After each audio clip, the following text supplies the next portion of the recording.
모두 기쁨으로 맞으라. 아멘. 네, 우리 2022년도 우리 이제 개강 강의입니다. 작년에 모이지 못하고 이제 오늘 이제 개강 강의로 이제 한 달에 한 번씩 강의를 하는데, 우리 대한에스라 성서연구원 경기 북부지회 우리 지부장이신 이정봉 목사님 기도하고 오늘 개강 강의를 시작하겠습니다. 하나님 아버지, 참으로 감사합니다. 하나님께서 우리 대한에스라 성서연구원을 사랑하시고 이렇게 본원으로부터 시작해서 또 서울지회, 또 경기 북부지회 이렇게 나누어서 함께 또 사역을 감당할 수 있도록 은혜를 주신 것을 감사합니다. 하나님 아버지, 그동안 코로나 팬데믹으로 한 2년 이상 동안 이렇게 침체되어 있었는데, 그런 가운데서도 하나님께서 교회들을 살피시고 또 하나님 나라를 이끌어갈 수 있는 은혜를 주셨으니 감사합니다. 이제 다시금 서울 이곳에서 다시금 이제 세미나를 이제 시작하길 원합니다. 오늘 또 이렇게 2022년도 개강 예배를 시작하오니 하나님께서 기뻐하여 주시옵시고, 우리 모인 자들은 적지만은 오늘 이렇게 귀한 말씀 이렇게 강론하고 또 듣는 가운데 성령께서 임하셔서 이 시간 우리의 모든 사정을 살피시고 또 귀한 말씀으로 채워주시기를 간절히 바라고 원하옵나이다. 하나님 아버지, 특별히 사랑하시는 우리 장경 목사님, 원장님을 붙들어 주시고 또 그동안 많은 연구를 하고 지금까지 또 강의를 해왔습니다. 하나님, 그동안 모든 쌓였던 것들 잘 이렇게 정리가 되어서 이제 다시금 또 새롭게 또 책도 쓰고 또 이렇게 또 영상도 찍어서 많이 홍보가 되기를 원합니다. 하나님께서 또 듣는 자들에게 또 책을 읽는 자들에게 감동을 주시고 또 이로써 영이 살아서 또 이곳에 함께 할 수 있도록 도와주시고, 특별히 우리가 더 잘 배워서 정말 하나님의 귀한 사자로서 일들을 잘 감당할 수 있도록 하나님께서 우리에게 은혜와 지혜와 또 명철을 허락하여 주시기를 간절히 바라고 원합니다. 장경 목사님, 이 시간에도 또 하나님 말씀을 또 전도할 때에 하나님께서 지혜와 능력을 허락하시고 영역을 더하시고 건강으로 붙들어 주시기를 간절히 바라고 원합니다. 하나님 아버지, 특별히 또 우리 또 서울 이 지회에도 하나님께서 회장님을 붙들어 주셔서 또 이곳에서도 하나님 말씀을 계속적으로 지속적으로 전도하는 가운데 또 귀 있는 자들은 함께 모여서 말씀을 듣고 그로 말미암아 말씀을 깨달아 정말 두 증인의 사명을 또 감당해가는 또 많은 또 종들이 나올 수 있도록 하나님 도와주시옵소서. 또 경기 북부지회에도 하나님께서 은혜를 주셔서 이 부족한 종이 하나님의 말씀을 그동안 또 전해왔습니다. 하나님께 붙들어 주시고 또 함께하는 여러 목사님들과 함께 하는 가운데 정말 하나님께서 모든 것을 채워주시고 이끌어가시고 함께 인도하여 주시옵소서. 하나님 아버지, 특별히 또 이 교회를 위해 기도합니다. 우리 새생명교회 하나님께서 그래도 지금까지 어려운 상황에서도 붙들어 주심을 감사합니다. 목사님과 사모님과 여기 또 함께하는 모든 일꾼들, 성도들에게 은혜를 베푸시고 정말 이곳이 하나님의 전이 하나님의 귀한 말씀을 전하는 교회이오니 하나님께 끝까지 붙들어 주시옵시고 또 이 어려운 시절에도 계속 존속할 수 있도록 하나님께 큰 은혜를 우리 새생명교회에 부어 주시옵소서. 하나님 아버지, 오늘 이제 강의, 오전 강의 하는 가운데 하나님께서 정말 충만한 은혜를 베풀어 주셔서 우리 전하시는 우리 원장님 그리고 우리 함께하는 우리 모든 주의 종들 오늘 귀한 말씀 듣고 도전받고 은혜 받는 복된 시간 되게 허락하여 주시옵소서. 거룩하신 예수 그리스도의 이름으로 기도 올려드립니다. 아멘. 네, 감사합니다. 우리 하나님의 말씀은 요한계시록 22장 우리 18절과 19절 말씀입니다. 요한계시록 22장 우리 18절과 19절 말씀을 우리 다 같이 함께 합독을 하겠습니다. 이것은 하나님의 말씀입니다. 내가 이 두루마리의 예언의 말씀을 듣는 모든 사람에게 증언하노니 만일 누구든지 이것들 외에 더하면 하나님이 이 두루마리에 기록된 재앙들을 그에게 더하실 것이요 만일 누구든지 이 두루마리의 예언의 말씀에서 제하여 버리면 하나님이 이 두루마리에 기록된 생명나무와 및 거룩한 성의 참여함을 제하여 버리시리라. 아멘. 우리 코비드19 팬데믹으로 벌써 이제 2019년이니까 그죠? 중국에서 10월 한 11월 경쯤에 이제 발생이 돼서 이제 19, 20, 21, 20 횟수로는 4년째예요, 그죠? 4년째고 우리나라가 20년 아마 2월부터 이제 빗장을 이제 걸어 잠그기 시작해서 이제 오늘에까지 이렇게 이르렀습니다. 상상하지 못했던 그러한 전 세계가 똑같아요. 말할 수 없는 아주 어려움과 또 많은 사상자와 이런 또 불행한 일을 겪고 이제 우리나라도 이제 이번 주부터죠. 이제 완전히 마스크만 제외하고는 웬만한 거 이제 해제를 전부 다 풀었잖아요. 이제 앞으로는 어떻게 될지는 모르지만 이제 교회에서도 대면의 모임이 가능해졌습니다. 식사도 할 수 있는 이제 됐는데 각자가 또 잘 건강은 좀 관리하시기 바랍니다.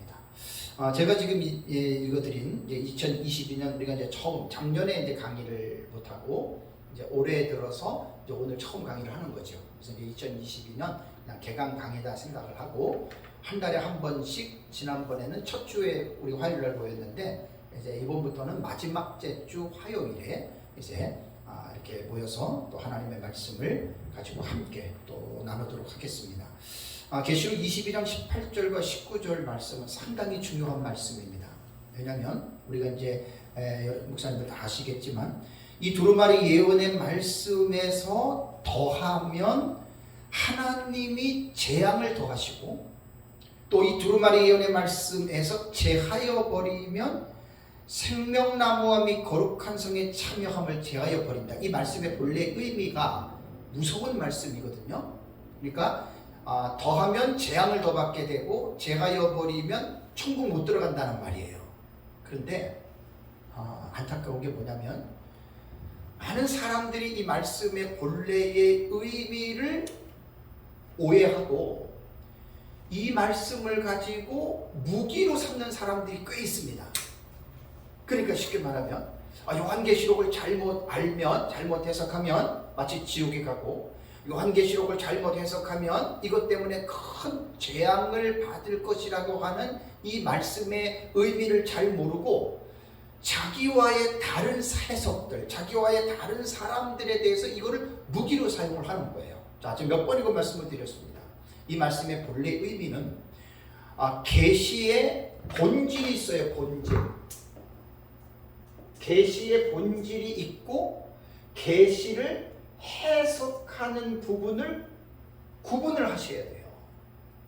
그러니까 이 말씀이 해당이 되는 것은 뭐냐면 계시 자체의 본질을 가감했을 때에는 이 말씀 한 대로 저주도 받고 천국에도 못 들어가요. 그런데 이 본문의 계시를 해석하는 차원에서 다름에 대한 문제가 발생하잖아요. 이걸 말한 게 아니라는 거예요. 그러니까 전천년과 무천년은 해석이 상당히 달라요. 많이 달라요. 해석이 하늘과 땅 차이로 달라요. 그러면 둘 중에 하나는 맞고 둘 중에 하나는 틀린다는 것은 분명해요. 그러면 서로가 전천년은 전천년대로 무천년은 무천년대로 자기의 것만 옳고 자기와 다른 상대방의 해석을 너는 우리가 보고 있는 이 계시에서 더하기도 하고 제하기도 하니까 당신은 이 22장 18절 19절의 말씀대로 재앙을 더 받을 수도 있고 저주를 받을 수도 있다 이렇게 말하는 경우가 있는데 그거는 틀린 거예요. 그건 틀린 거예요. 3월달에 대구에 내려가서 강의할 때 어떤 분이 이 질문을 하더라고요. 그러니까 전 질문을 딱 들으면 저는 알아요. 왜 이 사람이 이 질문을 하는지. 자기 것만 옳은 게 아니에요. 그러니까 최종적인 심판은 누가 하냐면 하나님이 하시는 거예요. 그러니까 예수님의 재림 때까지는 피차가 겸손하게 유보해야 됩니다. 단 자기가 믿고 있는 바에 대해서는 확신을 가지세요. 그건 좋은 거예요. 확신을 가지되 이 말씀의 본래의 주경학적인 의미를 모르고 해석상 차이에서 다름의 문제를 가지고 이 말씀을 무기로 쓰지 말라는 거예요. 그 사람이 오히려 잘못된 거예요. 그래서 요거는 본문의 말씀은 꼭 그렇게 여러분들이 기억을 하셔서 이제 계시의 본질이냐 아니면 해석의 문제냐에 대한 이 부분을 분명하게 인식하고 있어야 됩니다. 단 하나 조심해야 될 것은 뭐냐면 해석이라는 미명하에 민병성 목사님 주의 책에 나옵니다. 해석이라는 미명하에 계시의 본질을 왜곡시키면 그건 잘못된 겁니다. 그러니까 이것만 잘 기억을 하시면 이제 괜히 우리가 요한계시록 가지고 말씀을 제대로 모르면 그걸 가지고 우리가 사람들을 이제 공격하는 무기로 사용할 수 있거든요. 네, 그런 것은 아닙니다. 이번에 이제 22년도 제가 개강 강의는 요한계시록을 어떻게 읽어야 하느냐 이 부분에 대해서 제가 지금 강의를 합니다. 요한계시록을 어떻게 읽어야 하는가, 이것이 요한계시록 독법이라고 해요. 독법, 읽는 방법. 이 말은 그냥 이렇게 소리내서 읽는 거 그걸 말하는 게 아니에요. 성경을 읽으면서 이 계시의 내용을 아는 것까지 말하는 거예요. 그러니까 요한계시록을 어떻게 읽어야 하느냐는 단순히 읽는 행위로 말하는 것이 아니라 이 성경에 기록된 내용의 의미를 내가 깨닫는 거예요. 내가 아는 것까지 이제 말을 하는 것입니다. 요한계시록을 읽어보면 사실은 이해하기가 쉽지 않습니다. 많은 사람들이 요한계시록을 읽다가 요한계시록을 공부하다가 너무 어려워서 아예 포기한 사람들이 여러분 많습니다. 그렇다면 왜 여러분 요한계시록이 어려울까요? 왜 요한계시록이 기록된 하나님의 말씀에 대한 해석이 왜 천차만별일까요? 그리고 저마다 다른 해석들을 가지고 도대체 그렇다면 누구의 해석이 옳을까요? 다 자기가 맞고 나는 맞고 너는 틀리고, 사실 이것 때문에 여러분 많이 지금 다투고 있지 않습니까? 그렇다면 제가 묻겠습니다. 모든 사람들에게. 여러분들이 지금 알고 있는 요한계시록은 어떠한 내용이지요? 여러분들이 지금 알고 있는 그 요한계시록을 나는 이렇게 믿는다고 분명하게 여러분 표현할 수 있습니까? 자, 제가 이제 표현을 해볼게요. 저는 어떻게 표현하냐면, 제가 요한계시록을 읽는 방법, 그러니까 제가 깨달은 요한계시록의 방법은 초대 교부들이 믿었던 성경적 비유, 관점이거든요. 그 성경적 관점인 역사적 전천년 설의 입장을 나는 가지고 있다. 저는 이렇게 이야기를 합니다. 그리고 요한계시록의 텍스트를 읽을 때에 저는 문자적인 해석과 상징적인 해석을 하는데, 저는 칼빈주의 신학을 따르기 때문에 존 칼빈이 제자들에게 그렇게 강조했던 대로 성경은 문자적인 해석을 중요하게 하라. 우리는 그 성경, 칼빈주의 성경 해석학의 원리에 입각해서 요한계시록도 문자적인 해석을 우리는 중시합니다.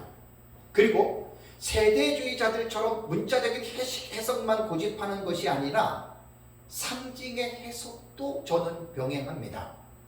그리고 요한계시록에 1장부터 22장까지 약 사건이 61가지 정도의 사건이 나오는데, 저는 사건을 해석하는 데 있어서 나는 미래주의 해석을 저는 따른다. 그리고 요한계시록 6장부터 22장까지에 보면은 단락이라는 게 있거든요. 단락.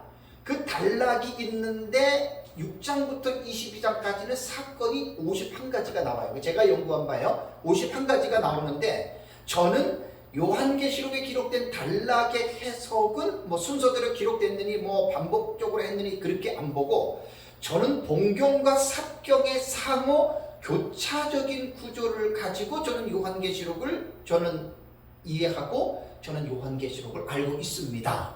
자, 여러분들 듣기 어때요? 그냥 나 뭐 전천년 무천년 이런 말 하고 제가 지금 하나하나의 입장을 정확하게 말한 거 하고 여러분들이 듣기에도 싫지 않죠, 그죠? 아, 저 사람은 뭔가 모르게 요한계시록을 상당히 어떤 역사적이고 신학적이고 어떤 본문을 깊이 있게 연구한 어떤 그런 시스템을 가지고 이야기한다라고 하는 생각이 들죠. 여러분들 잘난 체 하는 게 아니에요. 정말 아쉬운 게 뭐냐면 제가 2014년 10월 달에 우리 새생명교회에서 강의를 시작을 했습니다. 손가락으로 4, 5, 6, 7, 8, 9 하면 횟수로 9년째예요. 작년에 안 모이고 올해 3월 달까지 안 모였지 여기서 강의를 계속 했거든요. 근데 오늘 제가 이제 요한계시록의 독법에 대해서 이제 여러분들에게 강의하는 내용은 물론 이제 9년 동안에 뭐 8, 9년 동안에 얘기는 했겠죠. 그래서 지금처럼 이렇게 집중적으로 몰아서 이렇게 한 적은 사실 없어요. 너무나 이제 아쉬운 게 뭐냐면 요한계시록을 공부할 때 뭐 성도든 교회에서 목사님들이 계시록 주예를 하던 아니면 뭐 강의를 하던 간에 지금 제가 요한계시록은 어떠한 책일까? 이거를 사실은 먼저 하셔야 돼요. 이걸 먼저 해야 돼요. 우리 교회에서 지금 16시간 했어요. 다음 주까지 하면 18시간을 해요. 그러니까 이걸 먼저 하고 하는 것이 정상인데 저도 그렇게 안 배웠어요. 저도 그냥 막 배웠어요. 그냥 마구잡이식으로 들어요. 그 배웠다는 그게 잘못됐다는 건 아니에요. 제가 계속 연구하면서 가르치는 여러분이 교수법이 되게 중요합니다. 똑같은 하나님의 말씀도 가르치는 사람이 어떻게 가르치느냐에 따라서 듣는 사람들의 이해도가 달라요. 쉽게 깨달을 수 있지만 어렵게 하다 보면은 상당히 그게 이해가 안 되거든요. 그래서 요한계시록에 대해서 저는 지금 이제 이렇게 이제는 제가 표현을 하는 거예요. 전에는 내가 이렇게 표현을 못했어요. 나는 역사적 전천년주의야 이렇게만 얘기를 했거든요. 근데 그것은 상당히 정확한 표현법이 아닙니다. 그래서 요한계시록을 안다고 하는 사람들조차도 자기가 지금 무천년이든 전천년이든 세대주의든 똑같아요. 자기가 어떻게 배웠는지 자기가 지금 어떻게 본문을 보고 있는지에 대해서 조금 전에 제가 묘사한 것처럼 묘사하기가 힘들어요. 그렇다면 어떤 문제가 생기냐면 제가 이제 하나님의 은혜로 계속해서 집중적으로 연구를 하다 보니까 제가 이제 이런 지혜를 하나님이 주신 거예요. 그런데 이러한 기본적인 지식과 배경 없이 내 것만 알았다. 만약에 내 것만 배웠다라고 그런 사람들에게 거의 나타나는 현상들이 뭔 줄 아세요? 자기 것만 옳다라고 상당히 강력하게 주장들을 합니다. 그런데 문제가 뭐냐? 나와 같이 보는 사람들이 그렇게 많지 않거든요. 같은 전천년, 같은 무천년주의자들도 달라요. 세부적으로 들어가면 많이 달라요. 근데 이렇게 고집적인 사람들에게는 제가 많은 사람들을 만나봤는데 어떠한 현상이 나타나냐면 나와 달라. 그럼 나는 이렇게 보는데 나는 흰말을 그리스도로 보는데 너는 적그리스도로 봐. 나는 흰말을 두주민으로 보는데 이 사람은 적그리스도로 봐. 다르잖아요. 그러면 대다수 사람들이 하나만 아는 사람들에게 나타나는 공통적인 특징이 뭐냐면 비판해요. 그리고 격돌해요. 분쟁이 일어나요. 아주 인격적으로 상당히 좀 문제가 있는 사람일수록 신학자든지 목사든지 구원받은 하나님의 자녀들, 하나님의 사역자들끼리 등을 돌려요. 현실입니다. 그러면 왜 많은 사람들이 이 요한계시록에 대해서 이러한 갈등이나 이러한 경론이 안 일어나는 줄 아세요? 모르기 때문에 그런 거예요. 그런 사람들. 아예 요한계시록을 모르니까 천천히 부처는 상관이 없어요. 그리고 그런 사람들은 이제 비판하고 다툴 소지가 전혀 없는 거죠. 참 안타까운 일입니다. 왜 여러분 구원받은 하나님의 자녀들끼리 또 같은 동역자들끼리 왜 요한계시록 해석의 문제로 인해서 반목하고 분열합니까? 그럼 우리는 항상 모든 일에 예수 그리스도는 지금 이런 일에 어떻게 생각하실까? 혹은 이런 상황을 하나님이 보신다면 하나님은 어떻게 생각할 거를 반드시 우리는 생각해 볼 수 있어야 돼요. 서로 교리적인 문제, 같은 목회자들끼리 뭐 전천년 무천년의 이 차이로 인해 가지고 뭐 서로 싸우고 비난하고 비판하고 등을 돌리면 과연 여러분 하나님이 기뻐하실까요? 절대 기뻐하지 않습니다. 성령은 그 사람 속에서 탄식합니다. 탄식. 이런 것들을 우리가 다시 한번 좀 깊이 있게 여러분 생각을 해야 됩니다. 그렇다면 이 문제를 해결하는 묘안이 있겠어요? 없겠어요? 분명히 있습니다. 나는 확신을 갖고 말하는 거예요 지금. 그렇다면 문제가 뭐냐? 이 갈등을 해결할 수 있는 대안을 내놔야 돼요. 대안도 안 내놓고 그냥 내 생각에는 이거 해결된다. 그거는 책임감 무책임한 말이거든요. 제가 이제 최근에 찾아낸 거예요. 제가 최근에 찾아낸 게 뭐냐면 이 갈등을 해결할 수 있는 유일한 대안이 뭐냐면, 물론 뭐 마음을 넓히고 뭐 내가 참으면 되고 그거 말고요. 2000년 기독교 역사를 통해서 요한계시록이 기록된 이후에 우리 믿음의 선진들 있죠.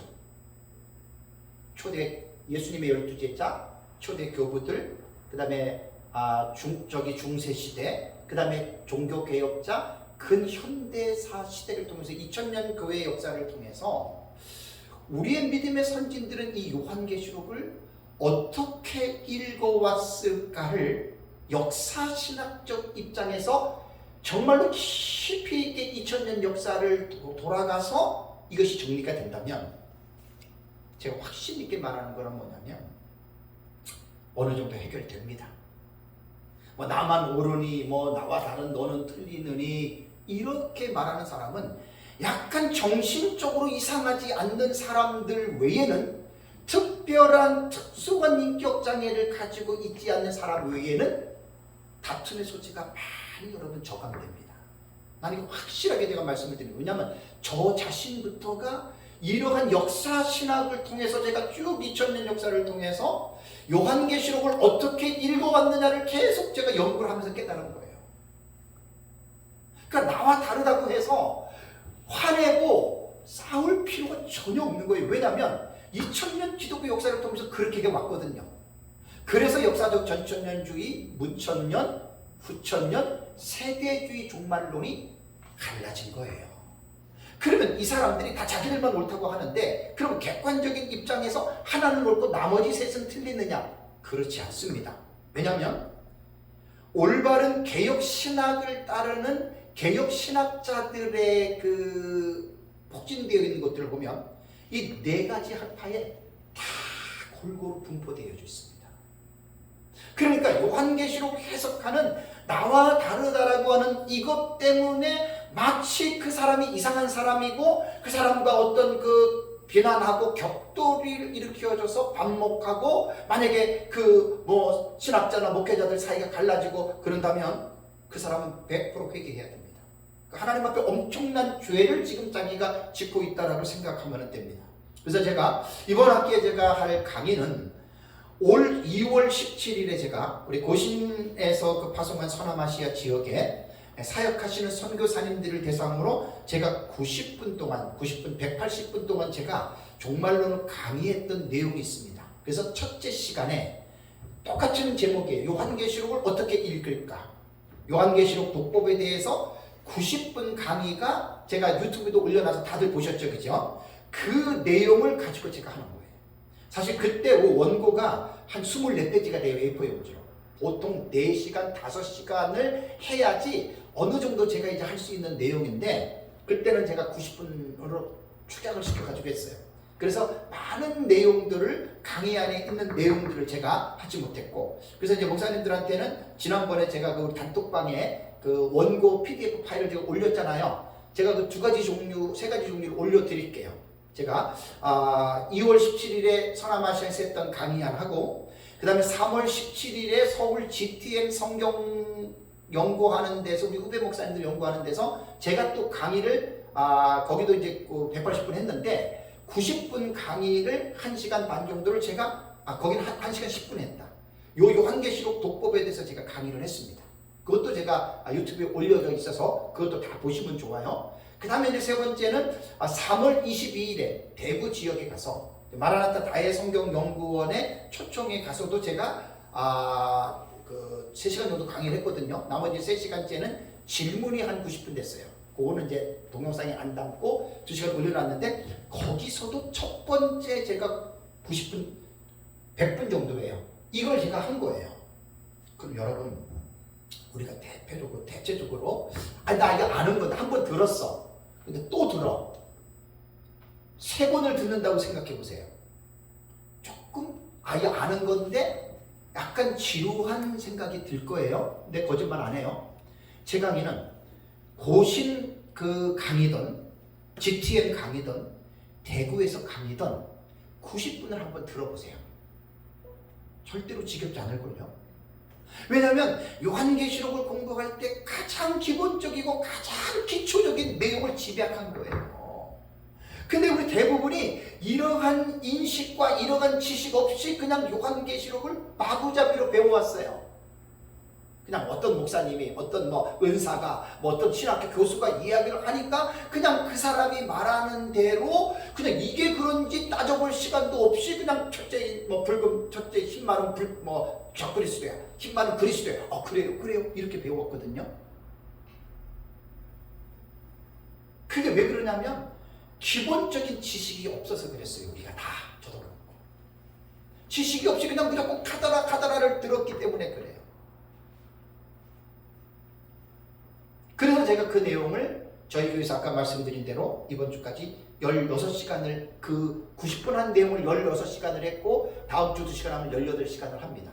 그 내용이 지금 제가 이번에 책을 낼 한눈에 보는 요한계시록 도표 책의 일부에 들어가는 내용입니다. 그러니까 한눈에 보는 요한계시록 도표 저것만 책을 안 내기를 참 잘했어요. 진짜 정말 천만다행이에요. 왜 저거 딱 내버리면 우리의 사상을 모르는 사람들은 저거 거들떠 보지도 않아요. 근데 일부에 나오는 요한계시록 독법에 대한 그 책 최소한 제가 150, 200페이지 정도는 제가 쓸 거거든요. 지금 강의가 다 그 내용 들어가요. 자세하게 쓰면 한 4, 500페이지가 돼요, 그게. 근데 그렇게라도 배워야 돼요.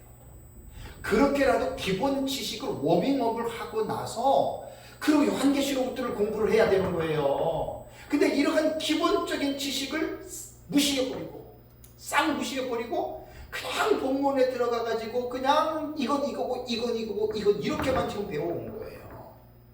그리고 그 상태에서 머물러 있다면 정말 안타까워요. 정말 그건 안타까워요. 그래서 제가 이제 앞으로 강의할 내용을 전체적으로 제가 한번 요약을 한번 해보겠습니다. 이 내용을 5분에도 할 수 있고 10분에도 할 수 있는데 이걸 제가 18시간을 나는 지금 설교 가운데 하고 있거든요. 자, 요한계시록을 읽을 때는 크게 3가지의 기본적인 지식을 가져야 됩니다. 뭐냐면 문학적인 장르에 대해서 먼저 공부를 반드시 해야 됩니다. 문학적인 장르라고 하는 말은 제가 이제 요번 이제 간단하게 하고 요건 제가 설명을 하기 때문에 그냥 간략하게 넘어갑니다. 문학적인 장르에서 성경이 인간의 언어로 기록이 되었잖아요. 그럼 언어로 된 글들은 글을 읽어보면 내용을 읽어보면 형태가 나와요. 서사시냐, 서정시냐, 산문이냐. 예를 들자면 이런 어떤 그 분류가 나오거든요. 근데 요한계시록은 문학적인 장르로 볼 때 일반 사람들이 읽고 느끼는 그런 형태가 아니에요. 묵시 문학적인 장르로 요한계시록이 기록된 거예요. 그러니까 아무리 요한계시록을 읽어도 이런 기본적인 지식이 없으니까 이게 이해가 안 되는 거예요. 조금 이따 할게요. 두 번째는 뭐냐면 해석학적인 구조로 읽어야 돼요. 이거는 어떤 성경도 마찬가지예요. 어떤 성경도 그러니까 성경을 목사님들이 우리 신학교에서 다 공부를 했잖아요. 반드시 개론이라는 게 있어요. 개론. 그걸 먼저 하시고 성경의 각 권을 들어가셔야 돼요. 교회에서도 마찬가지예요. 뭐 어떤 빌립보서를 하든 마태복음을 하든 요한계시록을 하든 무조건 딱 1장 1절부터 하지 마시고 요한계시록이 기록된 배경, 역사, 그 다음에 저자, 그 다음에 수신자 이런 것들 여러분 기본이거든요. 그러면서 이런 것들을 개론적인 부분을 한 다음에 본문에 들어가면은 해석학적인 구조는 보통 몇 가지가 있냐면요. 크게 세 가지가 있습니다. 크게 세 가지. 이 세 가지가 뭐냐면 단어의 해석입니다. 요한계시록에 얼마나 많은 단어가 있습니까? 그러면 어떤 성경이든지 마찬가지예요. 기록된 문자적으로 읽을 것이냐 아니면 상징으로 읽을 것이냐를 결정하셔야 돼요, 여러분. 문자냐 상징이냐. 그러니까 우리는 처음부터 공부할 때 이러한 과정을 안 거치고 공부하는 거예요. 대부분이 그냥 힘 많은 적그리스도야, 힘 많은 그리스도야. 아 그래요? 아멘. 이게 참 웃긴 거예요. 그 이단과 사이비들이나 할 수 있는 그러한 지금 일들을 지금 하고 있다는 거예요. 그래서 제가 지금 이번에 쓰는 책에 기도들 많이 좀 해주세요. 진짜 무천년이고 전천년이고 세대주인 간에 이번에 제가 한눈에 쓰는 요한계시록 도표는 내거 저게 사실 우리가 편에서 저게 중요하지만 저것을 읽기 위한 사람 다른 사람들이 가지고 있는 패러다임을 무장해제 시켜주는 거예요. 무장해제를 시켜줘야 돼요. 그리고 내가 보는 거는 아까 말씀드린 대로 한눈에 보는 요한계시록 도표 제가 보는 개혁주의 전천년설 민병성 목사님한테 배운 거는 초대교회 교부들로부터 배운 이렇게 딱 표현을 하기 때문에 미래주의 해석법을 따르는 사람들은 이 해석을 참고하면 좋습니다. 그래서 제가 쓰는 거예요. 그러니까 학자적인 양심을 가진 사람들은 무천년이고 세대주고 다 봅니다. 보게끔 돼 있습니다. 그러나 고집스럽고 자기 것만 옳다라고 하는 사람들은 자기와 다르니까 안 보겠죠. 그건 그 사람의 자유예요. 뭘 할 바가 아니에요. 그래서 이걸 먼저 생각을 해야 되고 두 번째는 뭔 줄 아세요? 요한계시록 보면 뭐가 나오냐면 성경에 보면은 그 기록된 한 패러그래프 안에 사건이 나타나죠. 사건. 이 사건을 어떻게 해석하느냐. 여러분 이거 지금 되게 중요한 거예요. 사건의 해석에는 5가지가 있습니다. 5가지. 첫 번째는 뭐냐면 과거주의 해석법이 있습니다. 제가 연구한 바로는 요한계시록 1장부터 22장까지 61가지 사건이 나와요. 문자적으로 기록한 또 문자적으로 일어난 사건이 상징으로 보던 뭘로 보던 61가지입니다. 그러면 도대체 불이 섞인 유리바다가 나오죠. 자, 14만 4천이 인침을 받죠. 첫째 인을 때리니까 흰말이 나오고 활을 가지고 이기려 하는 내용이 나오죠. 그러면 그것이 사건화냐 아니면 사건이 아닌 상징이냐. 요한계시록을 볼 때는 이것들을 먼저 몇 가지를 구분할 수 있는 성경을 보는 해석자가 주의 깊게 본문을 살펴야 됩니다. 그러니 웬만한 지식이 없으면 이거 못 따라가는 거예요 지금. 그러니까 요한계시록을 마구잡이라고 하는 말은 앞뒤를 가리지 않고 무조건 해석하는 게 마구잡이에요. 그러니까 요한계시록 때문에 얼마나 많은 사람들이 불행하기도 되고, 네? 멀쩡하던 사람이 요한계시록 잘못 배워가지고 이상한 데 빠지고, 이게 오늘날 현실이에요. 나중에 이제 제 강의를 쭉 들어보세요. 무사안일주의로 가르치는 방식이 있는데 정말 안타까운 말이에요. 그러니까 과거주의는 뭐냐면 협의적인 과거주의가 있고 광의적인 과거주의가 있어요. 협의적이라고 하는 말은 짧은 과거주의. 이것은 뭐냐면 AD 70년 로마의 디도 장군이 예루살렘을 함락할 때 그때 요한계시록이 보통 19장까지 다 이루어졌다. 이건 이제 좁은 과거주의예요. 광의적인 넓은 과거주의는 서로마가 AD 476년경인가 멸망하잖아요. 그죠? 요때까지 과거주의는 요한계시록이 다 해석했다라고 보는 거예요. 요한계시록을 지금 읽어나가는데 일곱인, 일곱 나팔, 일곱 대접이 다 이게 과거주의 해석이고, 지금 이거는 내가 없는 사실을 억지로 집어넣는 거 아니에요. 아까 말씀드렸잖아요. 오랜 시간 동안 2000년 동안의 교회가 요한계시록의 텍스트를 어떻게 읽어왔느냐, 학자들의 글들이 다 있어요. 그러니까 제가 쓰는 책에는 항상 논문식으로 쓰기 때문에 어떤 책에 누구의 책 몇 페이지에 이런 내용들은 다 들어갑니다. 제가 쓴 71억 요한계시록 주의 책이 다 들어간 식으로 그대로 씁니다. 저는. 왜냐하면 그게 제 연구 방식이에요. 이렇게 해석하는 무리들이 있었고, 또 하나는 뭐냐면 역사주의 해석법이 있어요.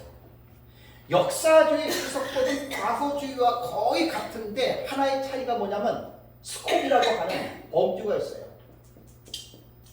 스콥이라고 말하는 범위거든요. 범위가 과거주의보다 길어요. 언제까지? 예수님 재림 때까지예요. 이제 제 책을 관심 있는 분들은 우리 교회에서 설교한 거 들어보면 다 나와요. 조금 내가 집어넣거든요. 그러니까 거의 뭐 과거주의나 역사주의는 거의 어떻게 해요? 비슷해요. 그죠? 다만 길이의 차이가 있다는 거, 길이에. 그래서 이제 역사주의 같은 경우는 뭐 몇제임, 나팔, 대접 이것을 예를 들자면 뭐 공산주의, 막 솔제니치, 무솔리니 나올 때 막 그것도 막 그렇게 끼워 넣는 거예요. 뭐 종교개혁 일어나는 거, 그 다음에 무슨 또 다른 어떤 그 뭐 교황에 뭐 나타나서 뭐 박해하고 이런 것들을 다 여기 역사주의 여기다가 집어넣는 거예요. 그래서 제가 사실 목사님들한테 이제 우리 에스라에서 다시 지금 강의를 하는 첫 번째 이런 강의를 해야 되는데 못했다 그랬잖아요. 제발 이렇게들 공부하고들 설교하고 좀 가르치세요. 좀 크더라 이렇게 말하지 마시고, 그건 별로 힘이 없어요.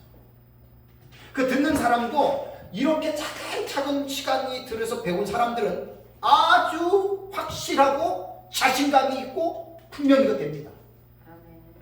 그러니까 이런 것 없이 무조건 배우는 거예요. 그냥 14만 4천은 구원받은 총수라며, 14만 4천은 유대인의 구원받은 자의 총수이며, 14만 4천은 부주민이라며, 이거 가지고 싸우잖아요. 그러니까 우리 옷을 입을 때 첫 단추를 잘 껴야 돼요. 첫 단추를. 그죠? 첫 단추 잘못 끼면 옷이 이상하게 보이잖아요. 그죠? 반드시 이렇게 가르치세요. 신학교에서는 교회도 이렇게 가르치셔야 돼요. 난 우리 교회에서 이렇게 가르치고 있잖아요. 제가 그 3, 4년 전부터 강의할 때 많이 얘기를 했죠. 요한계시록을 이런 지식도 없이 사건만 중심으로 가르치는, 거의 다 요한계시록 가르치는데 그렇게 가르칩니다. 사건 중심으로 가르칩니다. 이거 위험한 겁니다. 그러면 이단과 사이비와 정통에 대한 차이를 구분하기가 힘들어요. 정통으로 가르치는 데는 이러한 기본적인 지식이 베이스에 다 깔립니다. 그리고 이제 신학적 읽기도 되게 중요한 거예요. 추경신학, 역사신학, 조직신학, 실천신학. 이단들은 그런 게 없어요. 요한계시록 그냥 읽고 무조건 내 마음에 느끼는 대로 해석하는 게 아니에요. 코미디입니다. 코미디. 역사주의는 그런 거고요. 세 번째는 순서상 미래주의를 먼저 할게요. 미래주의 해석은 뭐냐면,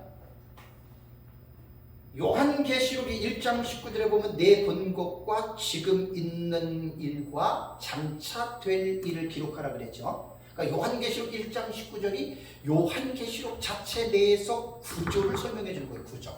제 책을 보면은 아주 자세하게 해놨습니다. 이중 구조냐 삼중 구조냐 이거 이해하셔야 돼요. 그레고리 빌이 무천년 신학자 그레고리 빌이 가장 이것에 대해서 풍성하게 자료들을 집어넣어놨어요. 1장 19절의 해석을. 저는 3중 구조로 보지만 시간적으로는 이중적인 해석을 한다 그랬어요. 그러니까 현재에 있는 일과 미래에 있는 일이에요. 그래서 원어를 깊이 있게 해석한 로버트 마운스 같은 경우는 내 본 것 그 다음에 즉이라고 하는 다시 부연 설명을 해요.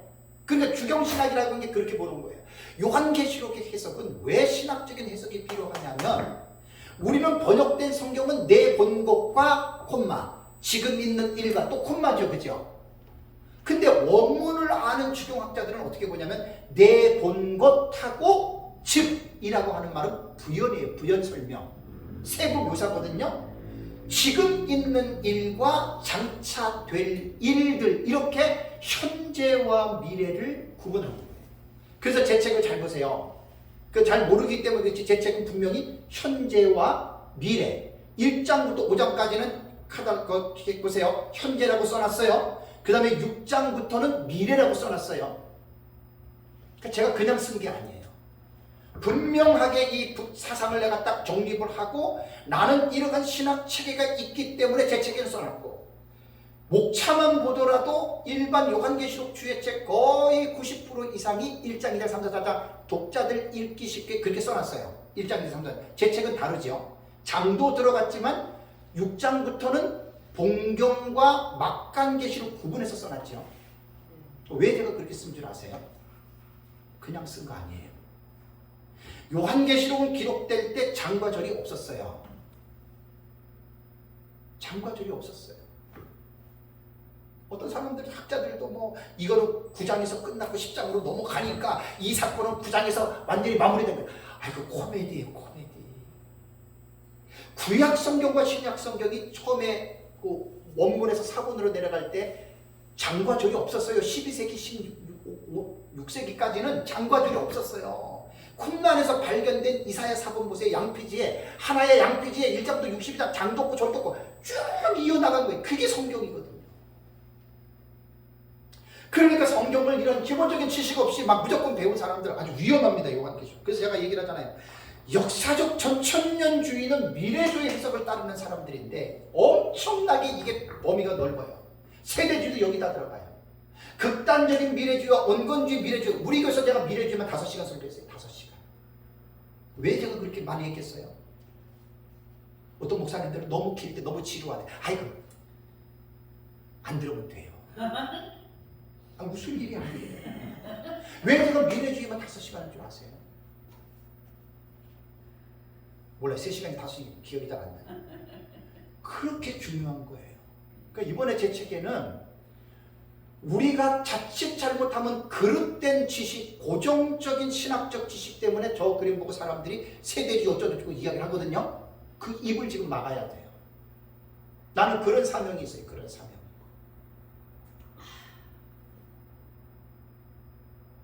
무조건 요한계시록 배우고 무조건 가르치지 마세요. 하나 그런 사람 보면 정말 너무나 마음이 안타까워요. 계속 좀 연구를 하잖아요. 그래서 제가 자꾸만 이런 소스를 드리는 거예요. 이거 교회에서 설거지 이렇게 하세요. 성도들한테 요한계시록 들어가기 전에 무조건 요한계시록 하지 마시고. 저도 거꾸로 하는 거예요. 우리 교회 지금. 이렇게 하면은 다 요한계시록 재미있어 합니다. 이렇게 강의를 하면 다 재미있어 해요. 그냥 사건 들어가가지고 맨날 그렇게 하지 마시고. 그래서 미래주의는 예수님 재림 직전에 일어나는, 그러니까 우리가 보는 한 일의 7년이라고 하는 이 미래주의로 보는 것을 무천년이나 전천년주의 학자들은 뭐라고 표현을 하느냐? 철저한 미래주의라고 이야기를 해요. 왜? 예수님 재림 직전 한 일이니까 우리 해석은 철저한 미래주의 속합니다. 중요한 거는 과거주의와 역사주의와 미래주의의 공통점이 있어요. 공통점. 뭔지 아세요? 본문을 문자적인 해석을 보면서 그 텍스트를 사건화로 해석을 한다는 게 공통점이에요. 그것이 과거냐, 현재냐, 미래냐에 대해서 그것만 차이 있을 뿐이지 보는 관점이 똑같아요. 왜 제가 여기서 3가지를 여러분들에게 각인을 시켜주냐면, 4번째 해석이 뭐냐면 이상주의 해석이 있어요. 이상주의. 이상주의를 상징주의라고도 합니다. 이상주의 해석은 뭐냐면 본문의 텍스트를 문자로 안 읽어요. 알레고리 있죠. 알레고리. 풍유적, 우의적, 우화적 해석이라고 그래요. 그러니까 본문은 성경을 문자로 안 읽고 문자 뒤에 숨겨져 있는 스피리추얼 미닝, 영적인 의미를 가져오는 거예요. 이렇게 얘기하면 목사님들 기본적으로 그러잖아요. 제가 이 무천년대 해석한 거 제 설교할 때 들어보면 오리겐의 해석하고 어거스틴의 해석에서 고신의 길성남 교수님 성경이 무엇이냐라고 하는 그 책은 꼭 또 사보셔야 돼요. 너무 좋은 책이에요. 거기에서 기절할 만한 내용이 나옵니다. 오리겐과 어거스틴이 여리고로 내려가는 강도 만난 이웃에 대한 그 해석을 한번 봐보세요. 오리게 같은 대신학자도 완전히 알레고리로 해석을 해본 거예요. 이렇게 하면 시간에 벌써 다 가요. 책에 다 실을 겁니다. 그러니까 이 이상주의를 무천년에서 즐겨 쓰는 해석인데 문자적으로 안 보고 다 상징이에요. 사건도 과거 현재 미래 이렇게 안 봐요. 그 사건도 역사적에서 이루어지는 단일한 한 가지의 사건이 아니라 우리는 첫째인 그럼 한 가지 사건이죠. 그죠? 과거 역사 미래 똑같아요. 시기에서만 차이가 있을 뿐이지 단회적 사건으로 보는 반면에 이상주의는 단회적 사건으로 안 봐요. 그냥 그 사건의 미닝을 교회사 전체에 적용을 해가지고 이렇게 교회사 전체에 일어나는 이렇게 해석하는 거예요. 제가 지금 여러분들이 말씀드리는 거는 내가 옳고 너는 틀리고 이런 개념이 아니에요. 기본적인 지식을 제가 지금 제공해 주는 거예요. 그러면서 다섯 번째는 뭐냐면 절충주의 해석입니다. 절충주의. 이걸 종합적 해석법이라 그래요. 이건 그레고리 빌하고 그랜트 오스번 전천년 무천년의 대가들의 주석에 나오는 말이에요. 종합적 해석은 뭐냐면 과거 역사 미래 이상주의의 장점들을 다 종합하는 거예요. 그런데 놀랍게도 무천년의 그레고리 빌 같으면 지금 웨스트민스터 신약학 교수고 지금 한 70 정도 된 것 같더라고요. 신약학의 대석학입니다. 그레고리 빌 주석 저한테 있어요. 이분도 자기 스스로가 무천년주의지만은 절충주의라고 이야기를 합니다. 근데 우리가 알고 있던 조지 레드, 로버트 마운스, 그 다음에 그랜트 오스번 이러한 역사적 전천년의 대가들도 거의 다 지금 이쪽을 따르고 있다는 거 꼭 기억하세요. 제 강의를 잘 들으면 꼴통적인 전천년주의, 꼴통적인 무천년주의, 꼴통주의 세대주의 다 무장해제됩니다. 이런 지식을 알고 고집하면 그 사람 자기 스스로가 나는 인격장애고 나는 정신이 문제가 많은 사람이요. 나는 영적인 깡패요. 이렇게 말하는 것밖에 안 돼요. 그래서 이 지식이 그 사람을 분석해줘요. 이게 뭐냐면 해석학적인 구조로 요한계시록 공부하시라는 이야기예요. 그 여러분들은 지금 아까 말씀드렸잖아요. 요한계시록의 61가지의 사건을 어떻게 보세요? 과거주의로 보세요? 역사주의로 보세요? 미래주의로 보세요? 이상주의로 보세요? 절충주의로 보세요? 자신 있게 말하는 사람 거의 없지요. 왜? 이 지식이 없으니까.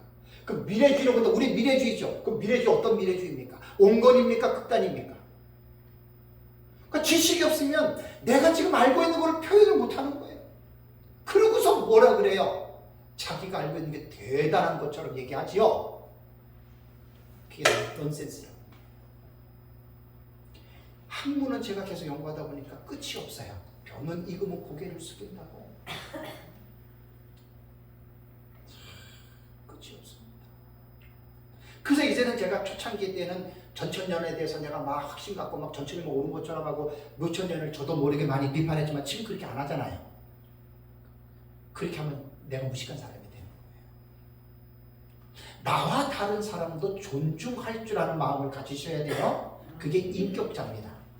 학문적으로도 신앙적으로도 신학적으로도 우리는 그러한 하나님이 기뻐하는 겸손한 인격들을 우리는 배양할 수 있어야 돼요.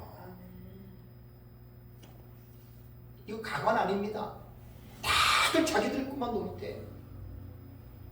그리고 입법자와 재판자는 하나님 한 분이신데 자기가 칼을 들고 막 내려치는 거야. 그 얼마나 그 무식한 사람인지 몰라요. 신학자들도 있고요. 목회자들도 많아요. 제가 많이 순화가 좀 된 것 같죠, 그죠? 네, 그 순화가 돼야 돼요. 사람은 죽을 때까지 철들고 죽을 때까지 여러분 잘하는 거예요. 어떤 목사님 그러잖아요. 70에 은퇴를 하니까 이제 은퇴하는 시점에서 이제 목회가 뭔지 알겠다는 그 말 무슨 말인지 아세요? 그런 거예요. 완성은 없습니다. 대가는 없습니다. 끊임없이 겸손하게. 그래서 겸손한 사람은 보유하는 능력이 하나님이 복을 준 거예요. 겸손한 사람들은 자기 안에 많은 것들이 저장되어 있어요. 근데 교만한 사람들은 그 복을 못 받은 거예요. 저도 끊임없이 겸손해져요. 끊임없이 겸손해져야 돼요. 이게 이제 해석학적인 구조로 보는 5가지예요. 그러면 여기서 봤다고 해서 여러분 요한계시록이 다 이해가 되는 줄 아세요? 천만에. 이것을 기초로 해서 제가 12시간을 우리 교회에서 설교해서 이까지 12시간을 하고 13시간째에 제가 말한 게 뭐냐면 요한계시록의 단락의 해석법을 제가 설교 시간 했습니다. 그러니까 사실 목회자들이나 들을 수 있는 거 우리 교회 뭐 성도 몇 명 안 되고 내 소리를 하도 많이 들어서 우리 교회 성도들은 다 이거 이해합니다. 그러니까 저는 하는 거예요. 단락의 해석법이라고 하는 말은 뭐냐? 이게 이제 사실 요한계시록을 그러니까 지금까지 문학적인 장르와 해석학적인 구조로 읽었다고 요한계시록 아는 게 절대 아니에요. 그건 그냥 기본적으로 예를 들자면 닭도리탕을 하려면 야채 다 갖다 씻어야 되잖아요, 그죠? 다 씻어가지고 칼로 종종종종종종 썰어 놓고 닭도리탕 된 거 아니죠? 양념을 넣고 끓여야 되잖아요.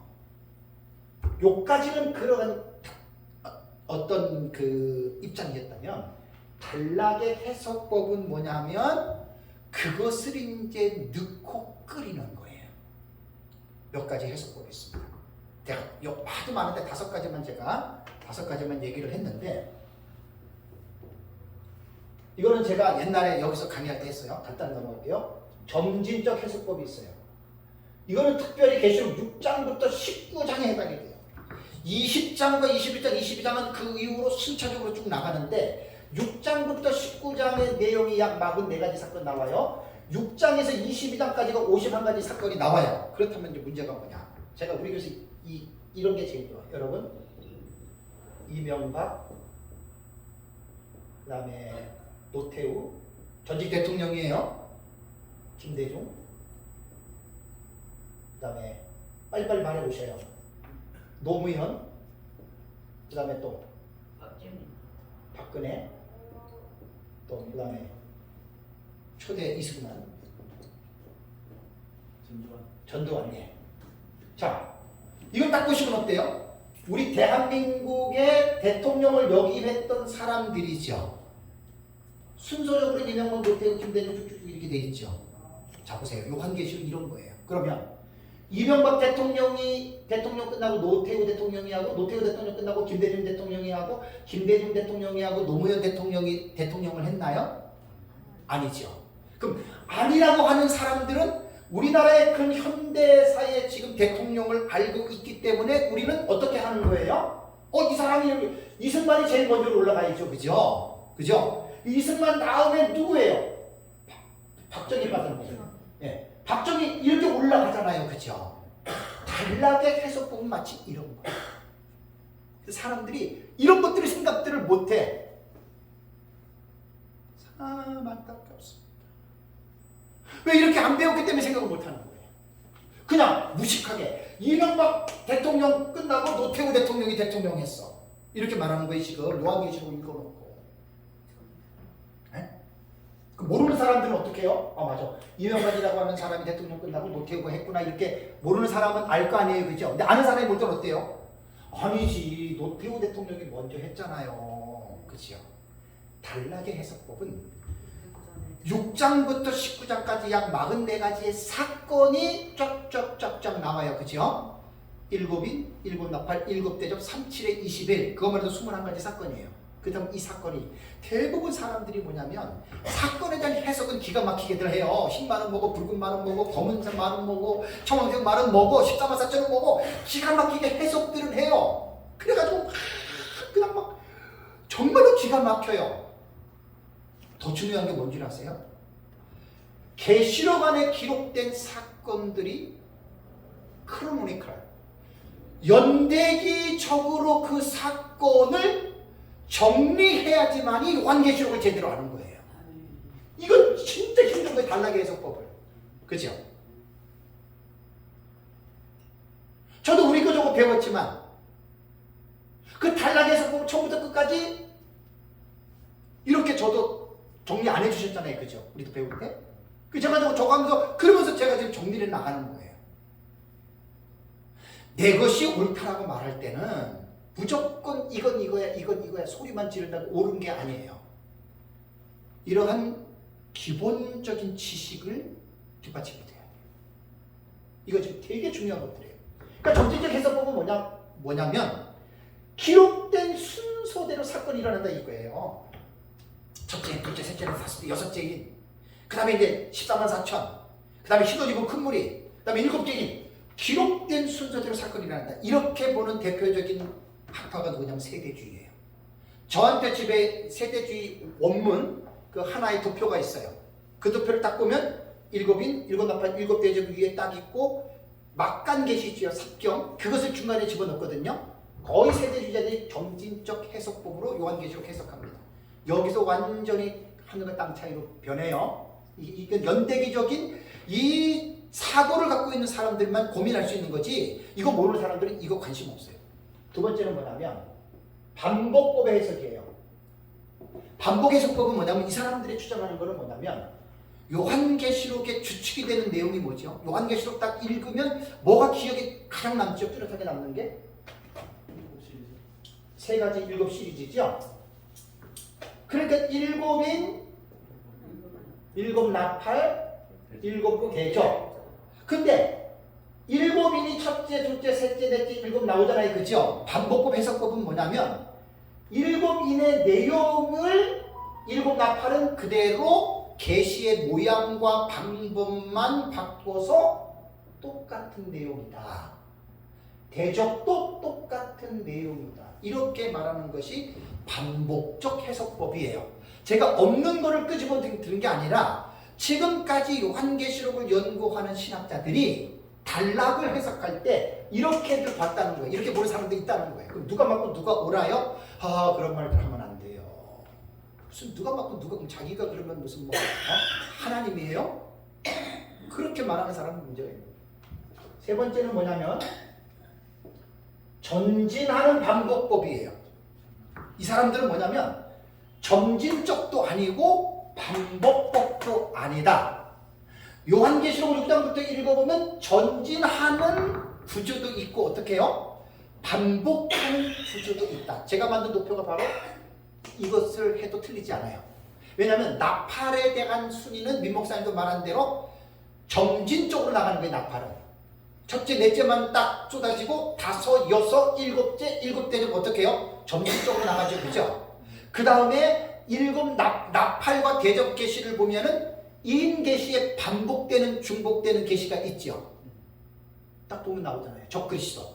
그 다음에 유브라데 전제, 지금 멸망. 자, 이런 것들은요 위대한 발견입니다.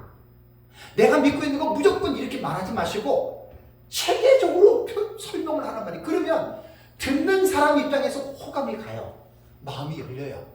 아, 목사님 말하는 거 들어보니까 정말 이렇게 우리가 그 사람들에게 가르쳐야지. 막 엄포 주고 겁 주고 말도 안 되는 거 가지고 그건 잘못된 가르침이에요. 이게 전진하는 방법은 그거예요. 네 번째 방식은 뭐냐면 교차 대꾸법입니다.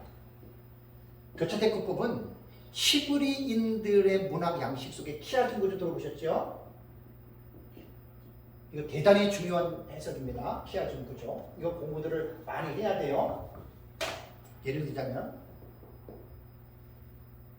단락이 있어요. 어떤 건 장으로도 보고 요한계시록 책으로 이렇게 봐요. A, B, C, D, C-, B-, A-. 교차 대꾸법은 뭐냐면 본문에서 말하고자 하는 내용을 전반부와 후반부를 딱 나눠요. 그죠? 그래서 전반부에 있는 내용을 실물로 본다면 후반부에 나오는 것은 그림자로 봐요. 본문에 대한 설명이나 해석 구조로 보거든요. 그리고 맨 가운데다가 집어넣는 게 결과가 초점 목적이에요. 이게 구약성경, 시편, 신약성경도 얼마나 많은지, 이거는 키아즘 구조는 히브리인들의 문학 양식 속에서 히브리인들이 사용하는 아주 독특한 구조가 되는, 이거는 맞아요. 이 구조는 키아즘 구조를 공부하셔야 돼요. 그런데 문제가 뭐냐, 요한계시록 전체를 이렇게 본다는 거예요. 그 11장 7개 나팔을 정점으로 찍어놓고 11장 15절, 16, 17, 18, 19, 20절이 7번째 나팔을 불며 나오잖아요. 그죠? 그 다음에 그 밑에 12장부터는 이렇게 풀어가는데, 나는 보면 이게 이단과 사이들이 말하면 그냥 아이고 하고 딱 치워버리겠는데, 유명한 학자들이에요. 그렇게 보는 방법은 똑같은 방법 중에 하나잖아요. 무시하면 안 되는 거예요. 여기까지만 할게요. 내 생각을 말하면 이 사람도 상처를 받으니까 우리 교회에서 했는데 여기까지만 할게요. 다음에 5번째가 뭐냐면 본경과 삽경의 상호 교차 구조예요. 본경과 뭐요? 삽경, 상호 교차. 그러니까 요건 제가 이제 다시 이거를 풀어서 우리가 보고 있는 거를 제가 다시 신학적으로 정리를 해줘야 돼요. 입장을 정리를 해야 돼요. 그래야 다른 사람들이 내 강의를 안 듣고 내 책만 봐도, 한눈에 요한계시록 책만 봐도 아, 이게 이렇게 보는구나 하고 이해가 되는 거예요. 제가 사명이 책을 쓰는 게 사명이에요. 제가 뭐 나이도 있고 뭐 어디 가서 제가 강의를 하겠어요. 그리고 뭐 이 종말로 강의가 1시간 한다고 어림도 없어요. 하루 한다고 해서 몰라요. 어림도 없어요. 책을 써야 돼요. 나는 죽어도 책은 남잖아요. 꼭 기도 많이 해주셔야 돼요. 이번에 이제 한여름 요한계시록 일부에 이 내용이 들어간다는 게 이게 하나님이 주신 은혜예요. 2월달에 서남아시아 강의 준비하면서 코로나 걸렸어요. 제가 그때. 그래서 그 10 며칠 날 교회 못 갔거든요. 그 코로나 걸린 게 나는 꼼짝 못하고 제 아내는 집에서 이거 강의 준비했어요. 강의. 이때 뼈대가 쓴 거예요. 그 하나님이 딱 이 내용을 주신 것은 그 책에 쓰는 거예요. 이거 꼭 여러분들 가시고.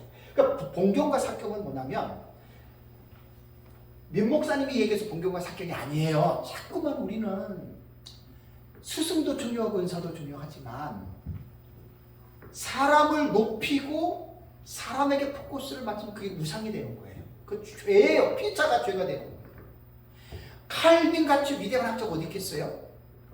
근데 칼빈이 기독교 강연을 통해서 풀어놓은 해석들이 기가 막힌데, 칼빈을 통해서 중요한 것은 뭐냐면 진리가 해석이 된 거예요. 그죠? 진리가 드러난 거예요. 교직적 하나님의 속속이니 뭐니 진리가 드러났잖아요. 그러면 진리를 드러나게 한 칼빈조차도 자기가 했다고 하지 않아요. 하나님의 은혜로 한 거예요. 하나님이 깨닫게 해줘서 자기가 정리한 것밖에 없거든요. 겸손한 사람들은 자기가 들어가야 돼요. 그럼 뭐가 남아야 되느냐? 하나님이 깨닫게 해준 진리에 대한 해석만 높아지면 돼요. 제가 이런 강의를 했다고 해서 장기용이가 올라갈 필요 하나도 없어요. 저도 하나님 어디로 값없이 배운 건데, 그럼 여러분들이 이해하면 이것만 여러분들의 마음속에 남으면 돼요. 이단과 사이비 교주들이 인간을 실어놓잖아요. 그죠? 그 위험한 거예요. 신학계 안에서도, 교회 안에서도, 교단 안에서도 얼마나 인간은 아무것도 아닌 하나님 앞에서는 달이라도 명량치 못하고 하물며 구더기인 사람, 벌레인 인간, 그 똑같은 존재 아닙니까? 우리가 칼빈도 그렇고. 근데 뭐가 잘났다고 우리가 자꾸만 드러나려고 그래요. 이것과 싸우셔야 돼요. 매 맞아요. 버림받아요. 도둑놈이 돼요. 도둑놈.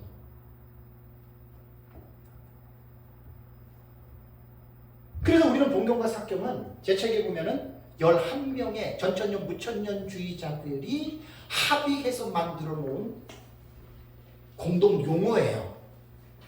본경 삭경. 어느 한 사람이 말한 게 아니라고요. 여러분, 해열의 새 것이 있습니까? 없습니까? 다 배운 거 아니에요, 우리가? 날 때부터 이 지식 갖고 태어났나요? 그래서 피차에 겸손해야 돼요. 그래서 저는 제 책을 쓰고 나서 한 1300페이지가 되는 거예요. 1300, 1400페이지가 돼요. 정말 감사한 거는 논문식으로 썼다는 게 너무 감사한 거예요. 뭐 마치 내가 잘나가지고 깨달아가지고 쓴 거 아닙니다. 인간은 그저 인간일 뿐이고 인간은 잊어버려야 돼요. 하나님 진리만 나타나면 돼요. 그러면 이 단락의 해석법에서 지금 요것으로 지금 끝나느냐? 네 번째 하나가 더 있습니다. 그게 뭐냐면 신학적 해석입니다. 전 너무나 감사해요. 이번 주에 우리 교회에서 오전 예배 이거 하고 거기서 첫 번째 시간에는 주경신학과 조직신학 한번 설교 들어보세요. 얼마나 기가 막힌가. 오해하지 마세요. 나 잘났다는 게 아니에요. 요한계시록 그냥 읽지 마시고 주경신학적으로 조직신학적으로 공부하시고 읽어내세요. 이게 이제 이 해석법에 대해서 마지막 닭도리탕을 막 끓여요. 간 봐야 되죠? 그죠? 간 안 보면 이상하잖아요. 요게 마지막 신학적인 해석이 들어가야 돼요. 주경신학과 조직신학, 그 다음에 역사신학, 그 다음에 실천신학. 그래서 오전에 이거 하고 오후에 역사신학이었어요. 요한계시록을 무작정 읽고 이렇게 읽으라는 거예요. 이렇게 읽어서 요한계시록을 좀 공부하고 가르치고 그러자는 이야기입니다. 어때요? 제가 지금 이렇게 강조하는 게 여러분들 보시기에 어거지인 것 같아요? 말도 안 되는 것 같아요? 그런데 이것을 먼저 학습하시고 가르치는 분들이 이걸 먼저 알고 교인들에게 설교할 때도 본문 뭐 1장, 2장, 2장, 5절 이렇게 하지 마시고 충분하게 이 의미를 성도들에게 가르치면 성도들이 들으면 다 알아들어요. 아, 저래서 요한계시록이 어려웠구나. 이래서 어려웠구나. 그게 뭐냐면 성도들이 요한계시록을 읽기 위한 지식을 목사님이 주는 거예요. 그 지식을. 그러면서 제가 요한계시록 하지 말라 그랬죠. 다니엘서 먼저 하세요. 다니엘서. 제가 다니엘서도 책을 써야 돼요. 제가 여기서 할 때 도표 그때 옛날에 한 장 만들어 놓은 거 있잖아요. 그걸 깜빡 잊어버렸어. 한 달 전에 내가 찾아냈어. 한 2, 3일만 내가 집중하면 저런 식으로 도표 만든다고 제가 만든 도표. 한눈에 다니엘서 도표 이자부터 쫙 나와요. 요한계시록 하기 전에 이제 다음 시간에 묵신문학에서 다니엘서가 나오거든요. 왜 다니엘서를 공부해야 되는지 다음 시간에 하는 걸로 하겠습니다. 어쨌든 저도 거꾸로 간 것 같아요. 처음에 요한계시록 강의할 때 이걸 먼저 했어야 돼. 나는 이거 몰랐어. 솔직히 그냥 나도 배웠어. 그리고 내가 가만히 있었으면 이거 몰랐을 텐데 계속 지금도 연구하잖아요. 죽을 때까지 책 보고 연구하는 게 내 사명이니까. 여러분들도 우리가 이곳에서 벌써 9년째 제가 강의를 하고 있잖아요. 9년째 강의를 하고 있는데 어쨌든 제대로 알아서 우리가 가르치는 사람들이 제대로 배우고 제대로 알아서 성도들이나 듣는 사람들이 충분히 납득할 수 있는 합리적인 지식을 가지고 설교하자는 거예요. 막무가내로 마구잡이로 카더라 이렇게 가르치지 말고 그렇게 연구하면서 가르치시기를 주님의 이름으로 부탁합니다. 네, 잠깐 쉬겠습니다.